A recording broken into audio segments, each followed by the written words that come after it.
வணக்கம். தென்னாடுடைய சிவனே போற்றி, எந்நாட்டவர்க்கும் இறைவா போற்றி. என்னுடைய குலதெய்வத்தினுடைய பாதம் பணிந்து, என்னுடைய தாய் தந்தையருடைய பாதம் பணிந்து, என் குருமார்களின் பாதம் பணிந்து, ராகு கேதுக்களுடைய நிலவரம் தற்சமயம் எப்படி இருக்கிறது, கோச்சாரத்தில் ராகு கேது தங்கள் ராசிகளை எவ்வாறு பாதிக்கிறது அல்லது வெற்றியை கொடுக்கிறதா என்பதை பற்றிய பதிவு தான் இது. மிக பொறுமையாக கேட்டீர்களானால் உங்களுக்கு தேவையான தகவல்கள் கிடைக்கக்கூடும். இன்றைக்கு மீன ராசியிலிருந்து கும்பராசிக்கு ராகு பகவான்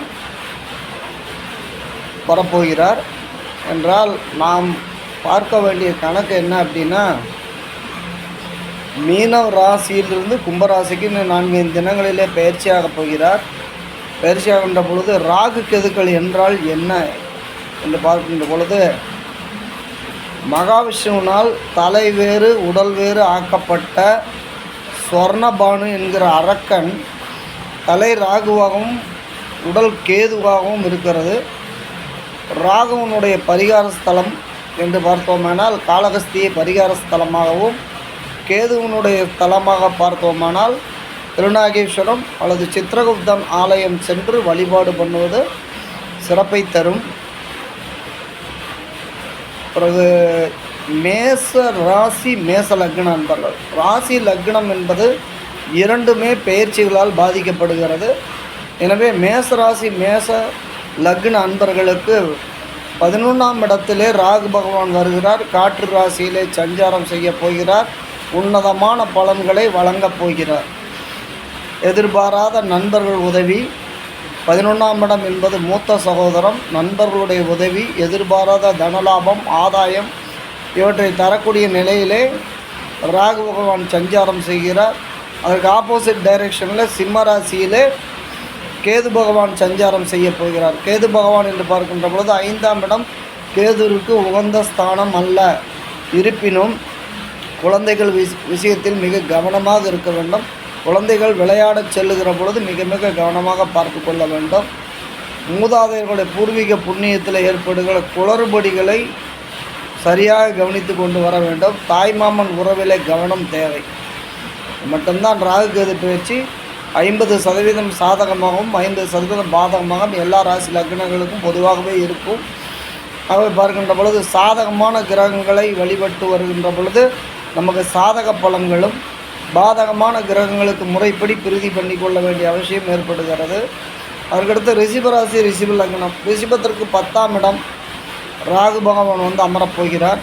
10இல் ஒரு பாவியாவது இருக்க வேண்டும். 10இல் ஒரு பாவி என்று சொன்னால் சனி, ராகு, கேது, செவ்வாய், சூரியன் இந்த கிரகங்கள் ஒரு பாவ கிரகமாக சொல்லப்படுகிறது. அவைகள் இருந்தால் நற்பலன்கள் விளையக்கூடும். அவை 10இல் இருக்கின்ற பொழுது பதவியிலே மாற்றம், இடமாற்றம், பதவி வேண்டான்னு வந்துடுறது, இந்த மாதிரி பலன்களை கொடுக்கும்.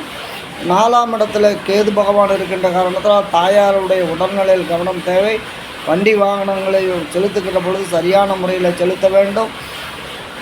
கல்வி படிக்கின்ற மாணவர்களாக இருந்தால் கல்வியில் சுணக்கம் ஏற்படக்கூடிய சூழ்நிலை ஏற்படும். ஆகவே கல்வி கேள்விகளிலே சிறிது கவனத்தை செலுத்த வேண்டும் என்று சொல்லிக்கொள்ளுகிறேன்.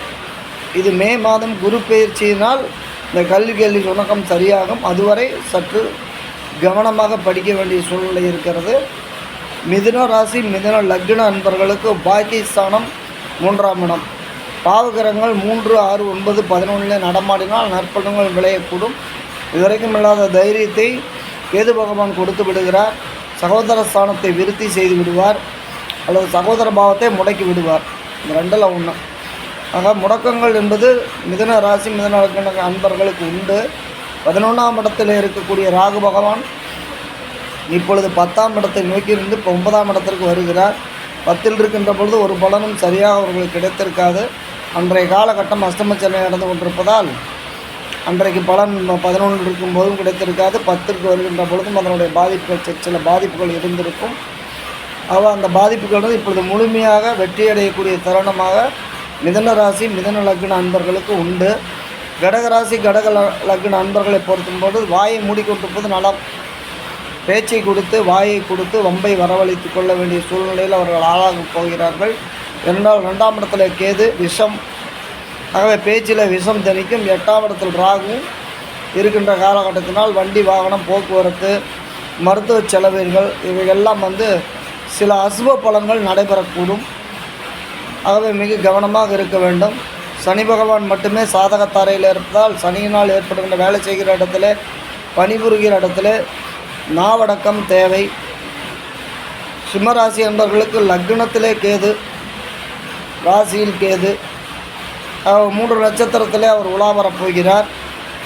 உத்திராட நட்சத்திரத்தில் உலா வருகிற காலகட்டங்கள் தந்தையார் உடல்நலம் கவனம் தேவை.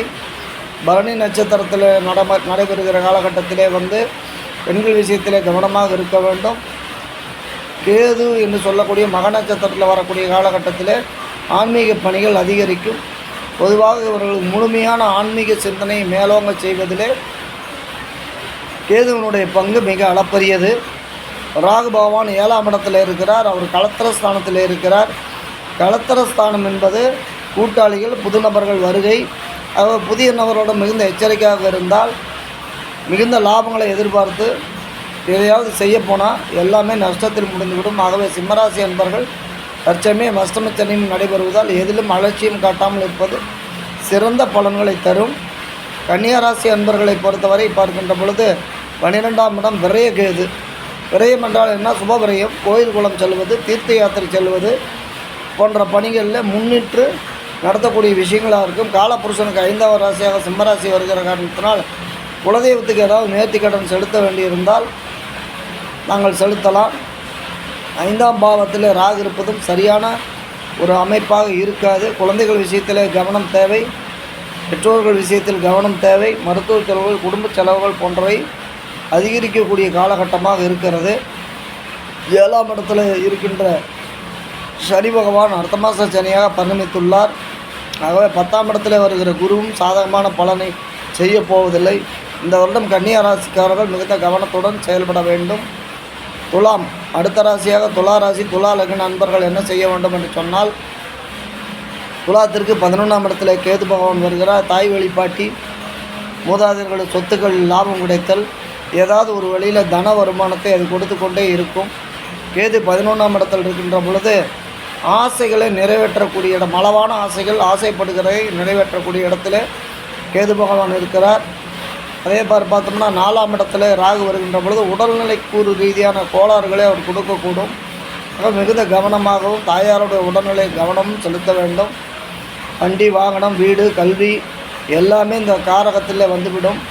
அவை 4ஆம் பாவத்திற்கு எந்த பலனை எடுத்துக்கொண்டாலும் சிற்சில தடங்கல்களை கொடுக்கத்தான் செய்வார்.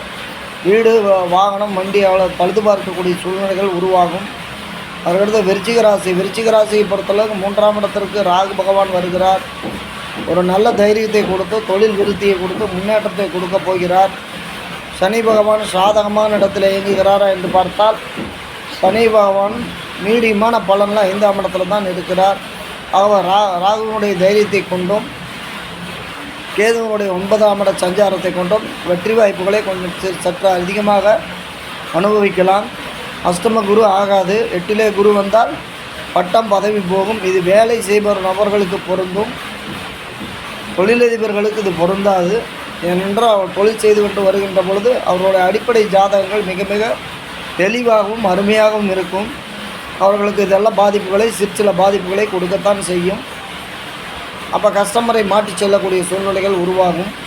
தனுசு ராசி அன்பர்களுக்கு, தனுசு ராசி, தனுசு லக்னம், இந்த அன்பர்களுக்கு பார்த்தோமேனால் தனுசு, மகரம், கும்பம் 3ஆம் இடமாக வேலை செய்கிறது.